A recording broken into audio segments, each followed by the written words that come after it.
സാക്ഷാൽ ശ്രീ ഭഗവാനെ നാരായണനെ പുത്രനായി ലഭിച്ചിട്ടും ഭയവും ദുഃഖവും നീങ്ങിയിട്ടില്ലാത്ത വസുദേവർ ശ്രീ നാരദമുനിയോട് ചോദിക്കുന്ന ഭാഗവത ധർമ്മത്തെക്കുറിച്ച്. നാരദമുനി വസുദേവർക്ക് ഉപദേശിച്ച ഈ ഭാഗവത ധർമ്മത്തെ വളരെ ഭക്തിപൂർവം കേൾക്കുകയോ പറയുകയോ വിചാരിക്കുകയോ ആദരിക്കുകയോ അനുമോദിക്കുകയോ ചെയ്താൽ തന്നെ പരമപാപികളെ പോലും പവിത്രീകരിക്കുന്നവയാണ് ഭാഗവത ധർമ്മങ്ങൾ. പണ്ട് വിദേഹരാജാവായ നിമിയും നവയോഗികളും തമ്മിലുണ്ടായ സംവാദ സ്വരൂപേണയായ കുറച്ചു കാര്യങ്ങളാണ് പറയാൻ പോകുന്നത്. ഉദ്ധവ ഉപദേശം ഭാഗം 3 എല്ലാവരെയും സ്വാഗതം ചെയ്യുന്നു. നാരായണൻ എന്ന പേരിൽ അറിയപ്പെടുന്ന പരബ്രഹ്മസ്വരൂപിയായ പരമാത്മാവിൻ്റെ യഥാർത്ഥ സ്വരൂപം എന്താണെന്നാണ് നിമി മഹാരാജാവ് പിന്നീട് ചോദിക്കുന്നത്. പിപ്പലായന യോഗീശ്വരനാണ് രാജാവിൻ്റെ ആ ചോദ്യത്തിനുള്ള മറുപടി പറയുന്നത്. പ്രപഞ്ചത്തിൻ്റെ സൃഷ്ടിസ്ഥിതി സംഹാരങ്ങൾക്ക് കാരണഭൂതനും സ്വയം കാരണം ഇല്ലാത്തവനുമാണ് പരമാത്മാവ്. ഉണർന്നിരിക്കുക, സ്വപ്നം കാണുക, ഉറങ്ങുക എന്നീ 3 അവസ്ഥകളെ അറിഞ്ഞുകൊണ്ടിരിക്കുന്ന അറിവാകുന്ന ആ സ്വരൂപത്തോടു കൂടിയവനാണ് ആ പരമാത്മാവ്. ദേഹം, ഇന്ദ്രിയങ്ങൾ, പ്രാണങ്ങൾ, ഹൃദയം ഇവയെ ചൈതന്യവത്താക്കി തീർക്കുന്ന ചൈതന്യവുമാണ് പരമാത്മാവായ നാരായണൻ.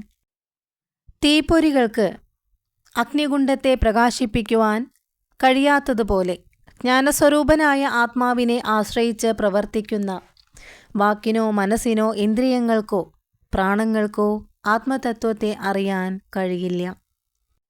വേദം പോലും അറിവിന് വിഷയമായ എല്ലാത്തെയും നിഷേധിച്ചുകൊണ്ടാണ് ശേഷിക്കുന്ന ആത്മാവിനെ തൻ്റെ വാസ്തവ സ്വരൂപമായി അറിയാൻ ഉത്ബോധിപ്പിക്കുന്നത്. സത്വം, രജസ്, തമസ് എന്നീ ഗുണങ്ങളുടെ സാമ്യാവസ്ഥയാകുന്ന പ്രകൃതിയായും ജ്ഞാനശക്തിയാകുന്ന മഹത്തത്വമായും ക്രിയാശക്തിയാകുന്ന സൂത്രാത്മാവായും അഹങ്കാരമായും ജീവനായും ജ്ഞാനേന്ദ്രിയങ്ങളായും കർമ്മേന്ദ്രിയങ്ങളായും ശബ്ദാദി വിഷയങ്ങളായും ആകാശാദി പഞ്ചഭൂതങ്ങളായും വിഷയാനുഭവത്തിൽ ജീവനുണ്ടാകുന്ന ആ സുഖദുഃഖങ്ങളായും ഇങ്ങനെ പല സ്വരൂപത്തിൽ തോന്നപ്പെടുന്നത് പരമകാരണവും ഏകവുമായ ആ ബ്രഹ്മം തന്നെയാണ്. ആത്മാവ് ജനിക്കുകയോ വളരുകയോ ക്ഷയിക്കുകയോ നശിക്കുകയോ ചെയ്യുന്നില്ല.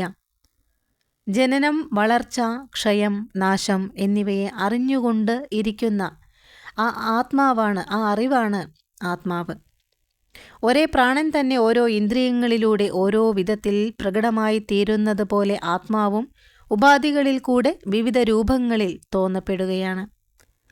മുട്ട വിരിഞ്ഞുണ്ടാവുന്ന പക്ഷി, പാമ്പ് മുതലായവയിലും അമ്മ പ്രസവിച്ചുണ്ടാകുന്ന മനുഷ്യൻ, മൃഗം മുതലായവയിലും ഭൂമിയിൽ നിന്നും പൊട്ടിമുളച്ചുണ്ടാകുന്ന വൃക്ഷം, ലത ഇവകളിലും ഇനി വിയർപ്പിൽ നിന്നുണ്ടാകുന്ന പേൻ, മൂട്ട മുതലായവയിലും ഈ 4 വിധ ശരീരങ്ങളിലും പ്രാണൻ ജീവനോട് ചേർന്നിരിക്കുന്നു.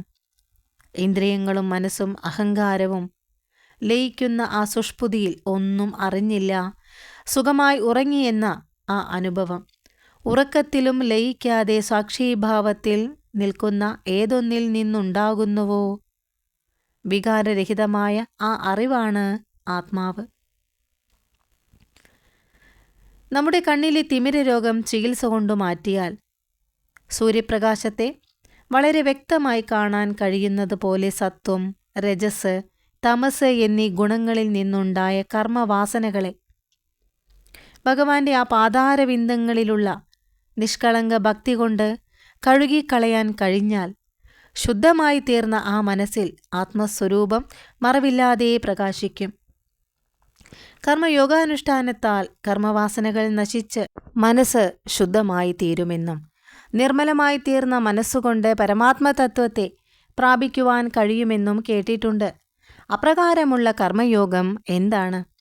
ഇതേ ചോദ്യം കുട്ടിക്കാലത്തെൻ്റെ അച്ഛനായ ഇക്ഷ്യാകു മഹാരാജാവിൻ്റെ മുൻപിൽ വെച്ച് ഞാൻ സനകാദി മുനിമാരോട് ചോദിച്ചിരുന്നു. അവരന്നതിന് മറുപടി പോലും പറഞ്ഞില്ല. അതിന് കാരണം എന്താണെന്നും അറിഞ്ഞാൽ കൊള്ളാമെന്നുണ്ട്. നിമി മഹാരാജാവിൻ്റെ ഈ ചോദ്യത്തിന് ആവിർഹോത്ര യോഗീശ്വരനാണ് മറുപടി പറയുന്നത്. അതായത് കർമ്മം, വേദത്തിൽ വിധിച്ച കർമ്മം, അകർമ്മം അതായത് ധർമ്മത്തെ ആചരിക്കാതെ ഇരിക്കൽ, വികർമ്മം വേദത്തിൽ നിഷേധിച്ചതായ അധർമ്മം. ഇങ്ങനെ വേദം കർമ്മത്തെ മൂന്നായിട്ടാണ് വേർതിരിച്ചിരിക്കുന്നത്. വേദവാക്യങ്ങൾ ലൗകികങ്ങളല്ല. അവയുടെ താൽപ്പര്യം വളരെ ഗഹനവുമാണ്. അത് മനസ്സിലാക്കുന്ന വിഷയത്തിൽ വിദ്വാൻമാർ പോലും മോഹിക്കുന്നു. അന്നു ബാലനായ അങ്ങേക്കത് പറഞ്ഞാൽ മനസ്സിലാവില്ല എന്നതുകൊണ്ടാണ് സനകാദിമുനികൾ അന്ന് അങ്ങയോടത് പറഞ്ഞു തരാതെയിരുന്നത്. അജ്ഞന്മാരെ ക്രമേണ കർമ്മത്തിൽ നിന്ന് നിവർത്തിപ്പിക്കുവാനായിട്ടാണ് വേദം കർമ്മങ്ങളെ അനുഷ്ഠിക്കുവാൻ വിധിക്കുന്നത്.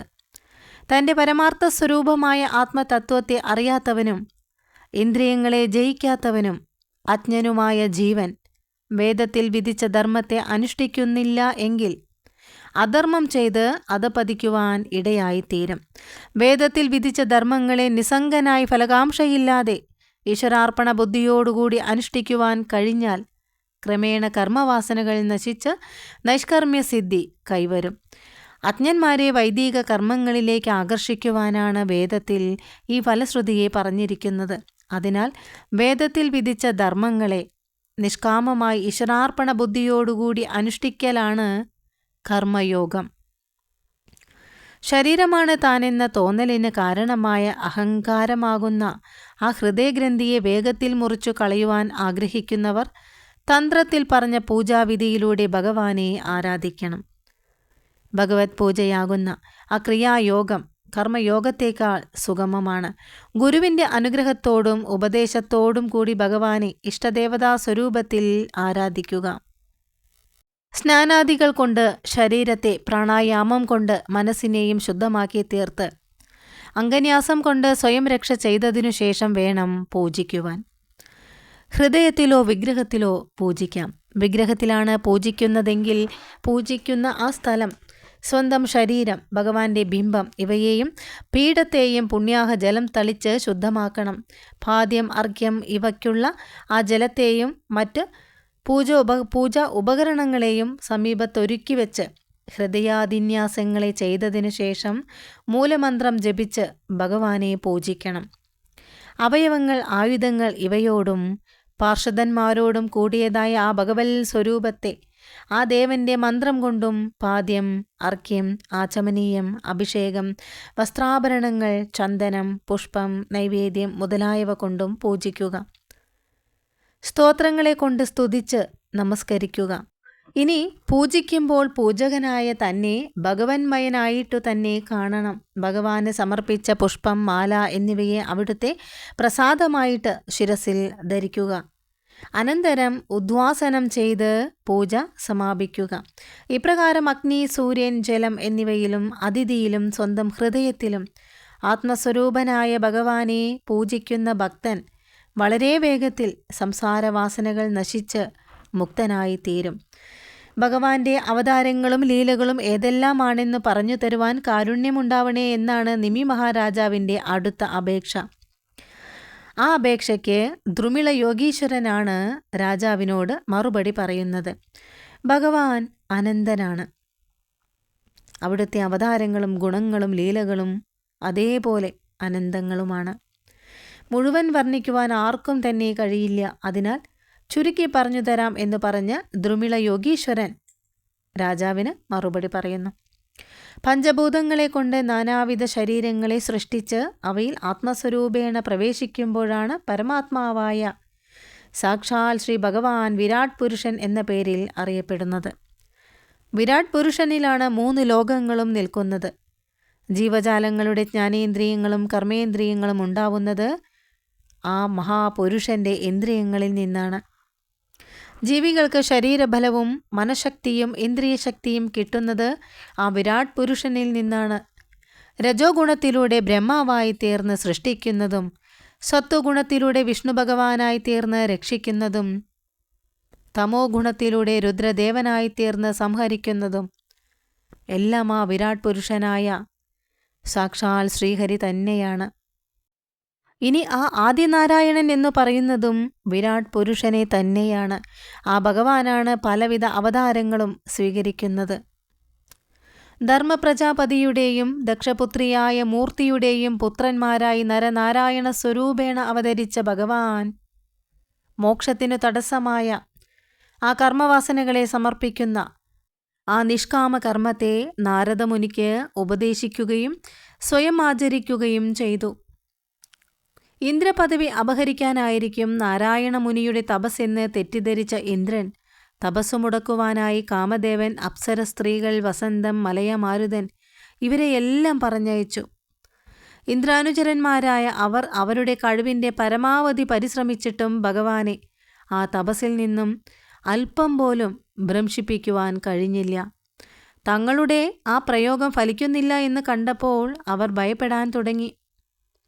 നാരായണമുനി ഒരു ചെറു പുഞ്ചിരി തൂകിക്കൊണ്ട് അപ്പോൾ പറഞ്ഞുവെത്രേ അവരോട്: കാമദേവ, അപ്സര സ്ത്രീകളെ, വസന്തമേ, മലയമാരുത, ഭയപ്പെടേണ്ട. അതിഥികളായ നിങ്ങൾ എൻ്റെ ആതിഥ്യം സ്വീകരിച്ച് ഈ ആശ്രമത്തെ ധന്യമാക്കി തീർത്താലും. അപ്പോൾ ലജ്ജിതരായ കാമദേവ പ്രഭൃതികൾ മറുപടി പറഞ്ഞു ഭഗവാനോട്: ആത്മാരാമന്മാരാൽ ആരാധിക്കപ്പെടുന്ന ആ പാതാരവിന്ദങ്ങളോട് കൂടിയ ഭഗവാനെ, ഞങ്ങളുടെ ഈ ചേഷ്ടകളെ കൊണ്ട് അവിടത്തേക്ക് ഒരു ചലനവും ഉണ്ടാക്കാത്തതിലും ഞങ്ങളോട് കോപം തോന്നാത്തതിലും ഒരാശ്ചര്യവുമില്ല. പല പല മുനികളും വിശപ്പ്, ദാഹം, തണുപ്പ്, ചൂട്, മഴ, കാറ്റ്, സ്വാദുള്ളവയിൽ താൽപ്പര്യം, സ്ത്രീസുഖം എന്നീ രൂപത്തിലുള്ളവയും സമുദ്രം പോലെ അപാരങ്ങളുമായ ആ തടസ്സങ്ങളെ തരണം ചെയ്തിട്ടും അവസാനം കോപത്തിനടിമപ്പെട്ട് അതുവരെ ചെയ്ത ആ തപസ്സിൻ്റെ പ്രയോജനമാകുന്ന ആ ചിത്ത ഏകാഗ്രതയെ നഷ്ടപ്പെടുത്താറുണ്ട്. ഇങ്ങനെ സ്തുതിച്ച കാമദേവനും പരിവാരങ്ങൾക്കും തന്നെ ശുശ്രൂഷിച്ചു കൊണ്ടിരിക്കുന്ന ചില സ്ത്രീകളെ കാണിച്ചു കൊടുത്തു ഭഗവാൻ.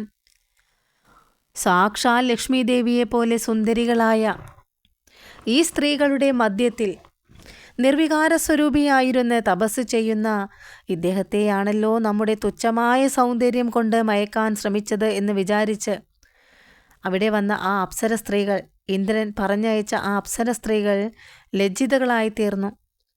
നാരായണമുനി അവർക്ക് സമ്മാനിച്ച പരമസുന്ദരിയായ ഉർവശിയോടു കൂടിയാണ് കാമദേവനും അപ്സരസ്സുകളും തിരികെ സ്വർഗത്തിലേക്ക് മടങ്ങിപ്പോയത്.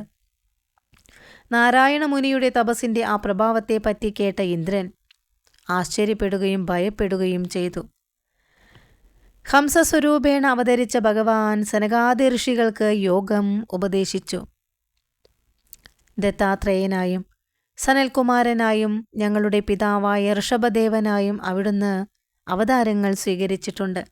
മധുകൈടഭന്മാരെ സംഹരിച്ച് വേദങ്ങളെ രക്ഷിക്കുവാനായി ഹയഗ്രീവനായും അവതരിച്ചിട്ടുണ്ട്. മത്സ്യാവതാരത്തിൽ വൈവസ്വതമനു, ഭൂമി, ധാന്യങ്ങൾ എന്നിവയെ രക്ഷിച്ചു. വരാഹാവതാരമെടുത്ത് ഭൂമിയെ രസാതലത്തിൽ നിന്ന് ഉയർത്തിക്കൊണ്ടുവന്നു.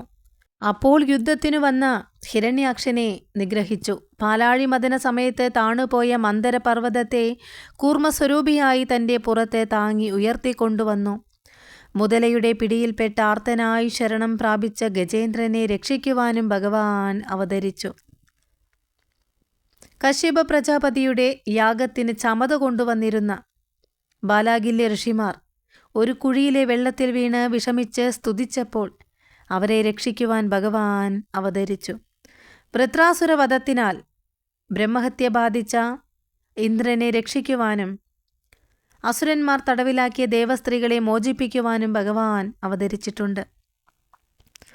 നരസിംഹാവതാരത്തിൽ ഹിരണ്യകശിപുവിനെ കൊന്ന് സജ്ജനങ്ങളുടെ ഭയം തീർത്ത് അനുഗ്രഹിച്ചു ഭഗവാൻ. ദേവാസുര യുദ്ധത്തിൽ ദേവന്മാരെ സഹായിക്കുവാനും അസുരന്മാരെ സംഹരിക്കുവാനും ഭഗവാൻ അവതരിക്കാറുണ്ട്. വാമനാവതാരം സ്വീകരിച്ച മഹാബലിയിൽ നിന്ന് 3 അടി പ്രദേശം യാചിച്ചു വാങ്ങി 3 ലോകങ്ങളും അളന്നെടുത്ത് ദേവന്മാർക്ക് കൊടുത്തു ഭഗവാൻ. പരശുരാമസ്വരൂപേണ 21 പ്രാവശ്യം ദുഷ്ടക്ഷത്രിയന്മാരെ സംഹരിച്ചു. സമുദ്രത്തിൽ സേതു ബന്ധിച്ച് രാവണാദി രാക്ഷസന്മാരെ സംഹരിച്ച സീതാവല്ലഭനായ ശ്രീരാമചന്ദ്രൻ ലോകരുടെ പാപത്തെ നശിപ്പിക്കുന്ന കീർത്തിയോടുകൂടിയവനായി വിളങ്ങിക്കൊണ്ടിരിക്കുന്നു. ശ്രീരാമാവതാര കാലത്താണ് നിമി മഹാരാജാവും നവയോഗികളും തമ്മിലുള്ള സംവാദം നടന്നത്. അതുകൊണ്ട് തന്നെ ബാക്കി അവതാരങ്ങൾ ഭാവിയിൽ നടക്കാൻ പോകുന്നവയായിട്ടാണ് വർണ്ണിക്കുന്നത്. അധർമ്മികളിൽ നിന്ന് ഭൂമിക്ക് നേരിട്ടുകൊണ്ടിരിക്കുന്ന ഭാരം തീർത്ത് അനുഗ്രഹിക്കുവാനായി ഭഗവാൻ ബലരാമനായും ശ്രീകൃഷ്ണനായും അവതരിച്ച് ദേവന്മാർക്ക് പോലും കഴിയാത്ത പല പല ലീലകളും ചെയ്യും. ബുദ്ധാവതാരം സ്വീകരിച്ച് യാഗത്തിനർഹരല്ലാത്ത അസുരന്മാരെ വാദങ്ങളെ കൊണ്ട് മയക്കി പിന്തിരിപ്പിക്കും. കലിയുഗത്തിന്റെ അവസാനത്തിൽ കൽക്കിയായി അവതരിച്ച് അധർമ്മികളായ രാജാക്കന്മാരെ എല്ലാവരെയും കൊല്ലുകയും ചെയ്യും. ഇങ്ങനെ ഭഗവാന്റെ അവതാരങ്ങളും ലീലകളും എത്രയൊക്കെ വർണ്ണിച്ചാലും അവസാനിക്കാത്ത വിധത്തിൽ അസംഖ്യങ്ങളാണ്.